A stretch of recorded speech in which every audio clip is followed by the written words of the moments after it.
And with that, Bull, let's get into what we have to talk to about today. The 53-man initial roster has been set, and Mo Hurst is the guy I want to start with. The Browns decided to keep Jordan Elliott over Mo Hurst. I think there's a pretty obvious reason why, if you guys want to dive into that. If not, I could do a little explainer. But are you guys surprised that Mo Hurst was not on the initial 53-man roster? Guys, I was very surprised by this. We talked about how excellent a player he was in San Francisco his first 2 years.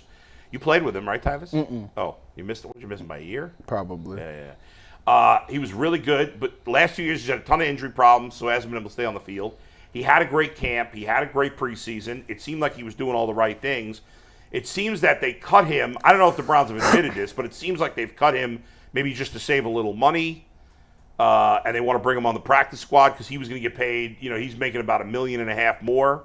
Wait, can I explain that real quick? Go ahead. So Jordan Elliott was guaranteed $1.5 million, regardless of whether or not he made the roster. Oh, it was yeah, a guaranteed money bonus. Mo Hurst was not guaranteed any money, so they kept Elliott to avoid paying a dead cap hit with the hopes of now being able to bring Mo Hurst back. Now, you don't know that for sure. You're well, that's the speculation. Okay, now if that's true, if they kept Elliott over Hurst about $1.5 million, then what are we doing here, G? That's stupid. Well, and now we don't know that that's the reason for sure, but if it is, that's ridiculous. How many years has Mo Hurst been in the league? 4? Will be his 5th year. He is a free agent. He does not go to waivers. Okay, that does make a difference. So that means he's vested. Right. So that means that if he makes so a lot of the times if you're a vested veteran, they will cut you before the week 1 roster comes out because if they keep you and you make the final 53 and that ball gets kicked off, your money's guaranteed. Right, for but the how whole much year. is he making anyway? I don't know. I mean, he's not making that much. I don't know, but I'm just telling you. The point is, if he's somebody that can clear and come back. They have more cap space than any team in the league. Any team in the league. To be dickering around with the roster over $1 million, $2 million. You know what? Do you know what? You know what league this is? You know about the NFL? I do. Okay, so what are you talking about? If they can avoid paying you guaranteed money, they're gonna do it at all costs. So but what if Hurst now go sign somewhere else? That's the risk that they're willing to take. So I think this is this is a little more devious than that. I've always said it. Listen, Kevin Stefanski is getting graded on wins and losses, right? That's what he's going to be graded on. Andrew Berry is going to be graded on his draft. The draft is a higher priority than free agency and trades. We understand that you're doing a good job in free agency and trades, but once the Cade York domino fell, that meant that was a big domino. 4th round pick, you missed on the kicker. First of all, some people don't even take kickers. You missed on that pick, and then we had to pay a 7th round pick to replace the kicker. Yeah. So people look at it like, oh, wow, you done messed it up twice. You done messed that up. You got rid of Anthony Schwartz, which was a pick. Yeah. You had Perrion Winfrey. Perrion Winfrey was a wasted pick. David Bell's looking like a wasted pick. David Bell is looking like a wasted pick. Anthony Schwartz, I'm just saying. Yeah. And then now you get down to Jordan Elliott, who was another guy that you took in the 3rd round that looks like he can't play. So if you drop him. Hasn't he started every year? Yes. No, I'm saying like for this preseason, it's been him and Dalvin every time, right? I think so. Dalvin has not started all 4 preseason games. But he started all. Well, you know what? Like the Washington game, it was Jordan Elliott and Dalvin, and then the Chiefs game was Dalvin. He's not any good though. They started him in the Hall of Fame. Part of that, Tyvis, is because Tomlinson wasn't playing. Hurst, they were working in slowly. Hurst had played well. And what's his name? Shelby Harris wasn't there yet. They just signed. Oh, that's who started. Yeah. So for me, and he hasn't done anything. He's been here a few years. He hasn't done. You talking about Jordan Elliott? Yes. Yeah. I agree. I think that Mo Hurst made more plays in the preseason than Elliott did for sure. I mean, I can actually think of plays that I seen Mo Hurst actually make. Yeah. And on top of that, I think it was a few times that they even put him out at defensive end a couple of times and he was still being effective there. So it's interesting that they got a weird of a guy with versatility, but like I say, you gotta. I don't know. The Browns seem to me this year to me they seem like they've been on a no BS kind of thing. Right. They have. They have been making the moves that they need to make, and there's no ties to it. Like if it's are you gonna help us win the Super Bowl? If not, then you gotta go. And that's right. And I have respected that. It's a cutthroat business. The Browns have been for the past couple of years been very buddy and sweet on this stuff, like trying to keep these guys and hoping like they come along. And this year, knowing that stuff is at stake, jobs is at stake, potentially a team could just disintegrate after a season if they don't make the playoffs. I think they understand what's at stake and they become very cutthroat. But the Mo Hurst thing is kind of shocking to me because I do believe that he is more impactful than Jordan Elliott has been. Now maybe because, and I agree with you, Tyvis,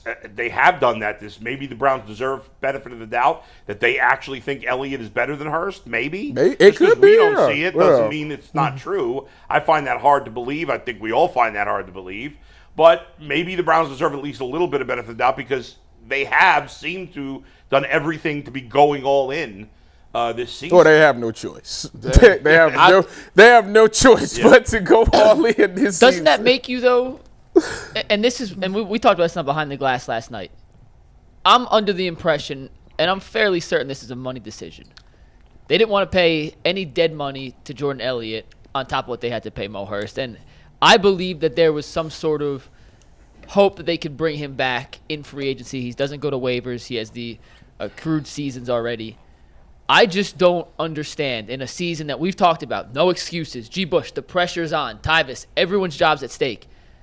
Why $1.5 million when you have the most cap space in the entire NFL is the difference of keeping a guy you can perform against starting caliber defensive tack or against offensive linemen in the defensive tackle position, as opposed to a guy like Elliott who's had plenty of chances and just hasn't performed. Well, McNuggets, maybe, you never know. Maybe it's some behind doors conversation, where they explain to him, hey, we want to bring you back. And maybe he likes the organization because he's seen he's had some success here. So maybe before they cut him, they had a conversation like, hey, if we cut you, will you be willing to come back? Because since you're a free agent, will you be willing to come back? I'm not saying it's going to happen. That's true. But if some team comes up to him and says, hey, we'll give you $5 million. He better take the $5 million. But at the same time, will that team also, will he be successful? Because obviously he's shown under Jim Schwartz's defense, he can make plays. So, at the end of the day, would you take the $5 million for 1 year, or would you take the couple million for maybe? If I'm him and I've made very little money and I've been injured, I'm taking $5 million. I want that. I'm set for life with that $5 million. Go with the money then. If that's the case, he's in a win-win situation then. That's true. Because if he would have made the roster, he wouldn't have an opportunity to make the $5 million. So, it is better for him that he got cut. Well, not really, because if he's on the practice squad, he's not going to make as much money. Not at all, unless they're giving him a game check, which I doubt that's happening. You guys are missing the point. You're missing. You say, why would you do this move? It's easy. This is a hedge move. This is chess, not checkers. At the end of the day, when they call Andrew Berry in there to stand account for his job, they're going to say, okay, let's look at 2021. Demetric Felton, cut. Fail. Okay, keep going down the list. I'm mad about that. Richard LeCount, cut. Fail. He just got picked up. You got Tony Fields. He made the team. He's a special teams guy. Yeah, he's a special teams guy. No, LeCount got cut again, Tyvis. He got cut again? Yeah, the Rams cut LeCount yesterday. Fourth round pick. Tony Fields as a fifth round pick. That's fine. That's fine. He's a special teams guy. Tommy Togiai, fourth round pick, fail. Dang, go Bucks. James Hudson. He is a fourth round pick. He's a depth piece. I mean, he's fine for a fourth round pick, I guess, at this point. Anthony Schwartz, number 9. By the way, they took him number 91 overall. Oh. Failed. Who went 91? Anthony Schwartz went 91. Didn't they take him over Amon-Ra St. Brown? Yes, they did. Hurts. They got JOK in the second round. Amon-Ra St. Brown is, by the way, under the radar, top 10 receiver in the NFL. It's not under the radar. Everybody knows. Does everybody? Everybody. Average fans? He's going first round in a lot of fantasy drafts. Go ahead. And then who else that draft? JOK. So far, he's been a bust. No. I think he's poised to have a good year. All right, but to this point, I think they finally put him in a position and they're going to utilize him correctly. To this point, not at all. Greg Newsome. Good, solid. The jury is still out on that one. But he's 26. That draft overall looks like a pretty bad draft. Now that next draft, oh Lord, the next draft, 2022, this is getting ugly. Yeah. Now Martin Emerson saved the whole thing. Yeah, Martin Emerson, great. Well, yeah. Didn't he draft DPJ? No, that was 2 years ago. That was the other that was regime. before that one. Oh, that was not his draft? No. DPJ's contract is this year, so that was 4 years ago. I thought he drafted DPJ. I don't think this is DPJ's fourth season, so he would have been the 2019 draft. Because he played 2020, 2021, 2022. This is his fourth season. No, if he was drafted, his first season was 2020. Yeah, 2020, sorry. 2020 draft. They did, Berry and Stefanski did the 2020 draft. Did they? Yes. Did they? That was his first. That was his first. Well, draft. let's go back. That was the COVID year, and they were here for the COVID. Browns year. 20. Well, you can't listen. They cutting their draft picks now, so. Well, let's go to 2020. Let's go to 2020. Why are we looking at 2020? Yeah. Let's get to that. So 2021 looks really bad. Overall, bad draft. That's a D draft, maybe C. Oh, here we go. 2020. Here we go. So they got DPJ was in there. Okay, it's a very excellent pick for the round you got him at. So DPJ, and you got Grant Delpit. That's a solid pick. The jury is still out on that one. I'm not ready to go all in on that. Okay, not all in. But Harrison Bryant. That's a fourth round. Fourth. I mean, for a fourth round tight end, you should be able to get a serviceable player there. I think that's a fail at this point. Oh, Lord, Jedrick Wills, top 10. We forgot about him. Yeah, that's a bad pick. Right now, that looks like a bad pick. Jordan Elliott, number 88 overall. Fail. Nick Harris. They drafted. He's still in. What round? Speaking of which, shout out to Luke Whippler. He made it. He did. Go Bucks. 5th round pick for Nick Harris at this point. Jacob Phillips, 3rd round. Bust. Bad pick. So you busted on Jedrick Wills, Jordan Elliott, Jacob Phillips. Harrison Bryant is okay. I think that draft is like at best a C. At best. At best. The 21 draft is at best a C minus. You know what I think? I think the Browns work best when they pick in the 3rd round.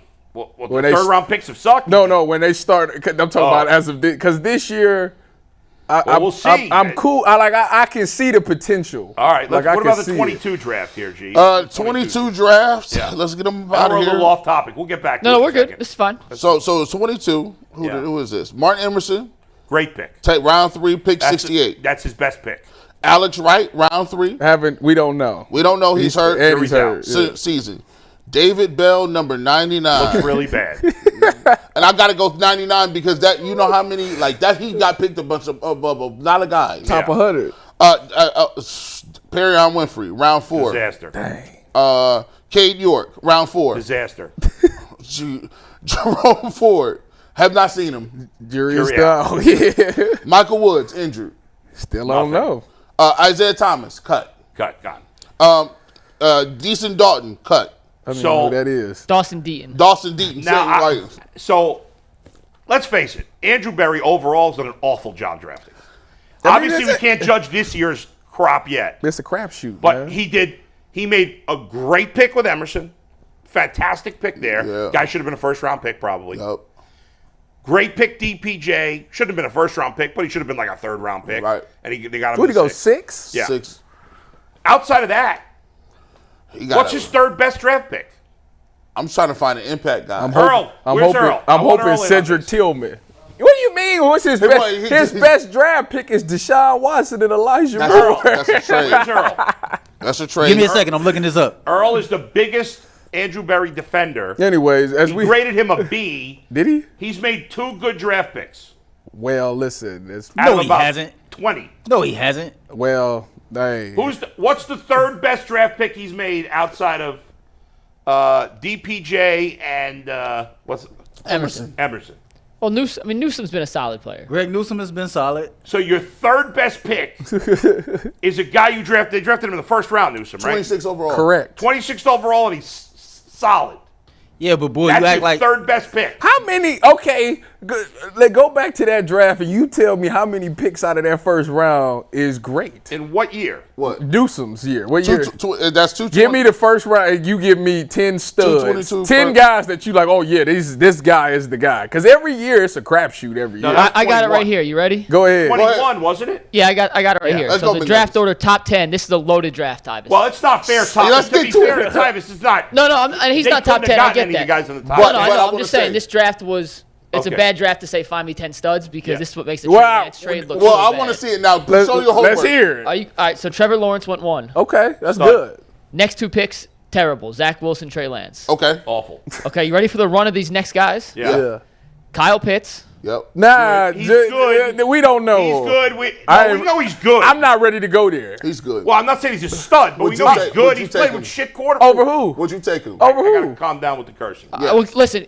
But he's potentially a very good player. Just hear me out. The good. rest. Come on, he's put up pretty good numbers considering he's played with nobody. Okay. All right. Jamar Chase. Yeah, stop playing. Superstar. Jalen Waddle. Yep. Superstar. Panay Sewell. Superstar. J.C. Horn. Yep. Don't know Really yet. good. Don't But know. he's been hurt. He's been hurt every year. We don't know. I would think Pat he is. Surtain. Oh, he a beast. Yeah. Great player. Devonta Smith. Yeah. Great player. Justin Fields. To be determined. Micah Parsons. Great Stud. player. Rashawn Slater. I'm not sure. He was really good as a rookie. He Is got that hurt the last year. Chargers guy? He's an Yeah. offensive lineman, right? Elijah Vera Tucker, who's the best offensive lineman on the Jets. Yep. Yeah, he's really good. Then you got a couple bums here. You got Mac Jones. All right, let's go to he was drafted 26, Newsom. Give us 20 to 32. Kadarius Toney at 20. Nothing. Kwity Paye. Don't know. Don't know who that Is he the Ravens? Yeah. No, he was the Colts. Colts. Oh. Yeah. Oh, he was injured. Pass rusher, though. I don't know Yeah. that he's done anything. It's because he went to the I'm not team sure. up north, didn't he? Yep. Yeah, Caleb Farley, defensive back out of Virginia He Tech. hasn't done anything, Nah, right? and he- Christian Darrisaw, who's been a good left tackle for the Vikings. Najee Harris. It's okay. Travis Etienne. Yeah. Greg Pretty Newsome. good. And then the rest of the first-round picks after Newsome, a bunch of guys who haven't done anything. All right, so All right, so like, the only good player, the best player is probably Etienne, and he's a running back. Probably we're going to draft a running back. Yeah. Earl's got a question for you guys. Yeah. I got a question. Yeah. Because I'm looking at all three drafts, not including the 2023 draft. Yeah. And I can admit, I mean, it's It's been hard. average at best. But let me. This is my question. This is my question. Oh my God. This is my question. This is my question. Yeah. Is being able to draft well the only component to making you a good general Of manager? course not, but that's what we're talking about we right now. But you kind of like making it seem like I No. jumped out the gym giving him a B grade when I'm analyzing his overall there's no way you can give a guy a as a B. general what manager. did you give him? I gave him a C minus. I What think. did you give him? I gave him a C+ to a B-. Okay, that ain't outrageous, A dude. B is outrageous. That's not outrageous. They have a losing record since he's been here. You can't have a B when you have a losing record. It's flat out. So if that's the case, then, Now- then without Tom Brady, then Bill Belichick is a terrible coach. Now here's the way it I could didn't work. say Andrew Berry was a terrible GM. I said he wasn't. He wasn't a B. His trades. So then without Tom Brady, then Bill Belichick is just He's- a CD coach. He has been just average Yeah. without Okay. him. Yeah. Okay, I just wanted to Yeah. put it on record. Yeah. I just wanted Yeah. to put that on record. That's all. now here if his trades is crazy because He's made some good trades. he Absolutely. got Amari Cooper for free, Zadarius Smith for free. Didn't he just get that pick back? The fifth He pick? got the pick. He wheeled and dealed and got a pick with. Who did we just Dobbs. trade? They traded Oh, Dobbs and got Dobbs, some yeah. picks. well, I mean, he's got a 5th round pick. We That's can't what they worry did. about Ain't that what they did for Zadarius Smith? Yeah, Traded yep, the 5th, so they yep. got it back. And then his free agency game is tough. They traded for Elijah Moore, right? Yeah, They got he one of the best in the business Hey, on the trades. he's made some good trades. Ethan no Pochich. doubt about it. Killed that. But you can't the drafting through the first 3 years Has is been, a C minus to a D. I say yes. I mean, if C-. you're again, your 3rd best pick is Greg Newsome, who's a He's okay solid. player and a 1st round pick. He's solid. But he has Park Place on the board. Yeah, but y'all, If Watson becomes Watson This on that ain't- trade is crazy. this He'll- ain't he'll- fair because y'all don't realize how difficult it is to draft. Like I we do. like Who doesn't know it's difficult because to draft? y'all making it seem Everybody get like fired. y'all making it seem like y'all look at these players, y'all can be like, oh, that guy's 1,000% going to be great. Like that's not the But case. time It's a you- crapshoot every time. Of course it is. But their job as a GM is It's a to get it crapshoot. right more often than not. Nobody gets it right all the time. We're getting a little bit off track here with the GM stuff. Can we rein it into As the long as guys we who admit are? that Andrew Berry Okay, yeah. So is back a to the bad 53-man At this roster. point. Yeah. First of all, there's no such thing as a final 53. The final such thing. 53 happens on week 17. That's a lie. After the week of your last game, that's the final 53 because it's always changing. It's a lot of guys that made this 53-man roster who potentially still might get waived because somebody picks up in waivers and they need that spot. I have not been a part of that, but I have been a part of making the first initial 53 as a rookie, kind of like the Ronnie Hickman story where you just made plays at safety and you make it as as the initial 53. It's a great experience, man, not having your phone go off. I actually had a buddy of mine named Greg Mabin, who plays for the Carolina Panthers, and he was the last cut. He sent me a text message at 3:36 yesterday, and he was like, I just knew that I was gonna make it. They got him at the last cut. It's the worst feeling in the world. Was it? My boy Greg Mabin, he played corner for the Panthers. He texted me at 3:36. He was like, I thought I was gonna make it. So when you in camp, so when you in camp doing tour days and stuff, and you make the squad, like, do they give you a check or something? Like, where's you getting this money from? You in camp? Yeah. You get $1,000 a week in training camp. So, okay, so now it's over. Does that mean you get more than 1,000? Because it ain't. What do you mean? The game checks come. So no, but if you don't make the roster. Oh, if you don't make the roster, you get nothing. What do the practice squad guys get? They get like negotiated. It's 12 to 16K a week, depending on your. They went up if that's the case, because it was like 4 to 5 back That's when what I read last night. It was like 4 to 5. I think the last CBA it went up. Okay. Yeah. So if you don't, that's so crazy. So it doubled like that. $1,000 a week. That is pretty chintzy. Oh, and it might have went up. This is back. This is So the old CBA. But you sending that back to the crib though. That you ain't even really seeing that. Like if you got kids and like that's going back, like but you take your room and board, right? Like okay, pretty much. Get this off your chin. Okay, good. Good. I've seen the first two waiver claims have been announced. For who? The Browns? No, for the Bears. The Bears, who have the first pick, and they could claim 40 Any guys if they wanted today.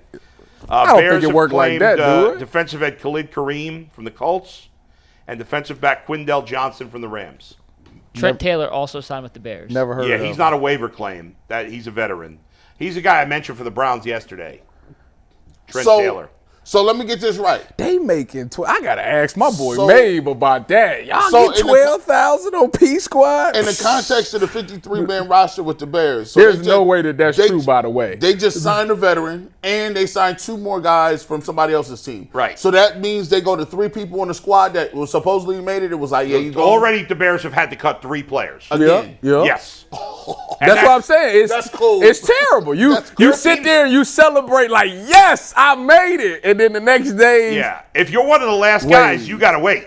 Yeah. Like if you're the last player at a position, I'm telling you. It's very tenuous. Yeah, wow. I don't even know why they celebrating the 53 then, because like they just signed 6 dudes or something stupid. So the Bears. We're going to get to that in a second on who the Browns can look into, but let's put a bow on the 53-man roster the Browns had. 7 linebackers they're keeping, 5 safeties, 3 running backs, 6 receivers, 9 offensive linemen, 11 defensive linemen. And do you guys? What do you guys feel overall? G, how do you feel? I still don't. I don't know how I feel about the David Bell. The Hurst thing came out of left field. I can see why he did it because he drafted him. Okay, whatever. At that end, hopefully you don't need Jordan Elliott to make you any plays. And hopefully they think that they got more depth in Shelby Harris and some of those other guys. Now, the David Bell situation with Austin Watkins is a very tenuous one. Like, it's like, to me, Watkins proved what he could do. He proved he can get open. He proved he can catch the football from multiple different quarterbacks. I think he showed me something. And once again, it comes down to David Bell being a 3rd-round draft pick. You can't tell me that does not factor in the back of your mind that you already cut Schwartz. You already had to get rid of Kate York. There's no way in heck that you're going to cut this guy. Because if you're a 3rd-round pick, doesn't he still have some guaranteed money this year? Probably. Or does that have a cap hit with that? I don't know that answer. I would imagine he still does got a cap hit. So for me, like if you trying to build financially and you cutting guys who have cap hits, that's frowned upon. So he was like, okay, well, I'm gonna just keep Bell and move on from Watkins if it's even close. That's why if you're a rookie, if you're an undrafted dude, you gotta kill. No doubt. And to be honest with you, Watkins had an opportunity in the last game. He didn't do much. Right, that's true. We didn't hear his name. That's true. If he would have came back and got another 112 with another touchdown, we would have had to think about it. But we didn't see much. 2 things, besides Hurst, the 2 things that stood out to me from yesterday was keeping 7 linebackers, which none of us expected At all. We thought we were talking 5. Maybe I know the Bengals kept 5. A lot of teams keep 5. 7 is absurd. Now, my guess is that at least that Kanasic, or however you pronounce his name, is going on IR. Oh yeah, he's out for the year. But no, he's not out for the year. Because if he was out for the year, they would have put him on IR already. Yeah, MCL. I thought they That's He's said out 4 to 6. Oh, 4 to 4 to 6. 6. So if you want a guy to come back this year, you've got to put him on the 53. Yeah. And then once waivers is over, Put then him you on can put him on IR, IR, yeah. and then he can come back. Whereas like, what's his name, the return guy? I keep forgetting. Jakeem Grant. Jakeem Grant, they put him on IR already, so he's out for the year. And the second thing that I thought was interesting is the fact that they only kept 3 running backs. Now, the Browns have kept 4 a lot. They may only go with 3, but I just don't feel great about, we talked about this a little yesterday, about what they have behind Nick Chubb. And Did Dearness Johnson make the Jaguars? I don't think. I don't know. Can you look that up, Mike? Yeah, I'm on it. I don't know. think he did. You don't think he did? I don't. Because I know I seen Trey Sermon got released, and I know that was the guy that was. Man, that guy was a high draft pick. He was like a 3rd round pick. Yeah. From He's never really Go played. Bucks. Go Bucks. He's done nothing. Yeah, no, he hasn't. Yeah. Like I think what they're gonna do, Bull, is I think if Nick Chubb goes down, they're just gonna go right to the. Dearness Johnson did make it. I apologize. Oh, Jake, he cut you did. off, but Shout out to- Dearness Johnson Wow, did shout out make to the Dearness. Jaguars. Okay. Now here's my problem. They kept 4 backs, by the way. If Yeah. Nick Chubb goes down, I think Stefanski is just gonna go up top. He's just gonna throw the ball. But, I mean, you got to run the ball a little bit. I know. Like Well, I mean, it's different ways to run the ball nowadays. Like, you don't have to just hand it off to the running back. Although Nick Chubb is very effective in that way, but you got the Jets pass where you can just toss it to Little him like that. screens. You got hand off to running backs in the backfield. You got screens out there, which you got the perfect guy in Elijah Moore to do that, which is why he's very important to this year's offense. But not the Again, second most I'm important player just on the saying team. he is very, very important By the way, to this Cleveland Browns offense this year. That's all I'm going Tyvis, to what'd you think say. of the Pierre Strong addition? I Any thoughts on that? think they got a good guy that can come in and he has some special teams value. You know, I think that was the number one thing you want out of your running back 3, because that was the thing that Dearness Johnson struggled with when he was here. It was a couple of weeks where he wasn't even dressing for games because he didn't do anything special teams wise. With this kid right here, he's effective running the ball, but when Jerome Ford is healthy and Nick Chubb is healthy, you can still have him dressed for games because he's good on kickoff return, making plays, and he's good on kickoff, believe it or not. And he's making plays there. So I think that's what makes him an asset, and that's why he's going to dress all for every 17 games this season. I think the biggest move that we ain't talked about, and I think it changed a lot of things on this roster, is the fact that we had Marquise Goodwin out. And he is practicing and is back on this roster. That is a huge, thank you, God. Huge deal. People may think that it ain't a big deal. Oh, no. It's a huge deal. And honestly, that's why it's part of the reason I don't really care about Watkins or Bell. Right. Those guys are not going to play. They wasn't really in Either one the was gonna mix be active anyway. on game day unless they were injured. Andrew Berry was One of them was going. They was going to be inactive for sure. It doesn't matter. It doesn't matter. We got Watkins. Yeah, when I seen the Marquise Goodwin thing, obviously y'all know me and him is really cool, and I think he got a different mindset. Obviously, you talk to him, you see how he's just grateful to be out there and playing. But when you got the game like this close to like potentially leaving you, and you get another opportunity, I think you play totally different, because it's like this potentially could be it. Like who knows if I'm gonna have another year or not. So I think he's very dangerous this year. He's locked in, and he brings something to that offense that no other player does, and that's stretching that field and actually having the ability to make the play when you throw it to him. Catching the football on top of that. So guys is gonna be out there in that secondary, and they're gonna see Marquise and be like, "Oh my goodness."